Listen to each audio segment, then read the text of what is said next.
Okay, these are my cloisonné pieces for my candlesticks that we showed last week. We did the foiling and cloisonné. This is what it looks like with the first color application on them. Now you have to remember, these things have already been fired about 25 times, and I'm thinking maybe 5 or 6 more firings should pretty much do it. I'm going to go ahead and spin this because the last time we did it I had the shakes, but you can see what my imagery is like this. I'm starting to use the human form a little bit more in my work, and I'm combining transparents with opalescents and some opaques.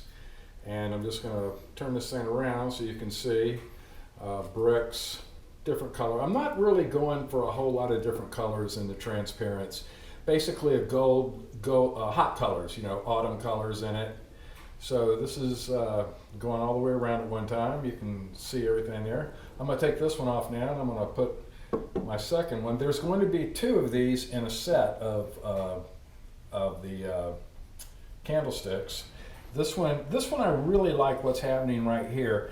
If you look at this imagery right in here, this window here behind the brick wall, one half of the window, top and bottom, is gold foil. The other side of it right here and here is silver foil, but it's the same color on top of it, so you can get that a different value using just the same color but a different kind of foil.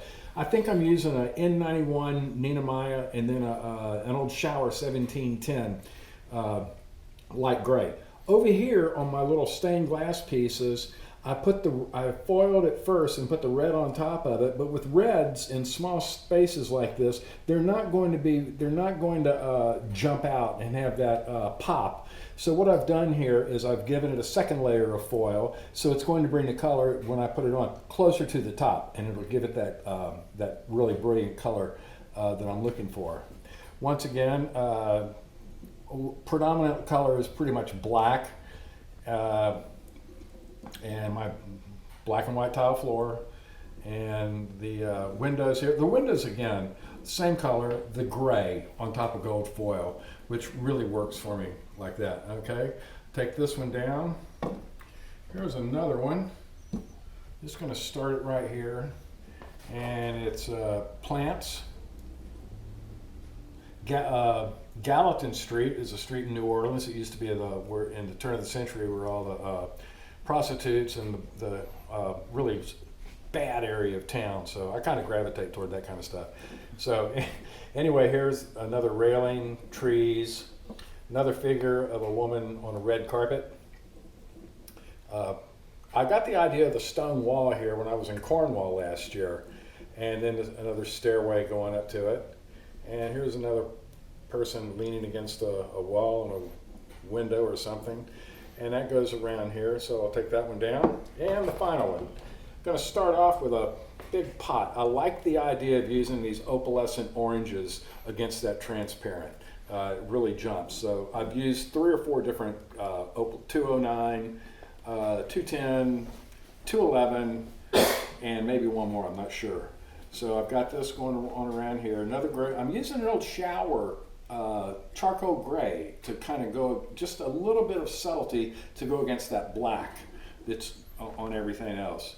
2 people in an alleyway, and then here we have another column, and you're looking at pine trees or whatever kind of tree, and then railings here.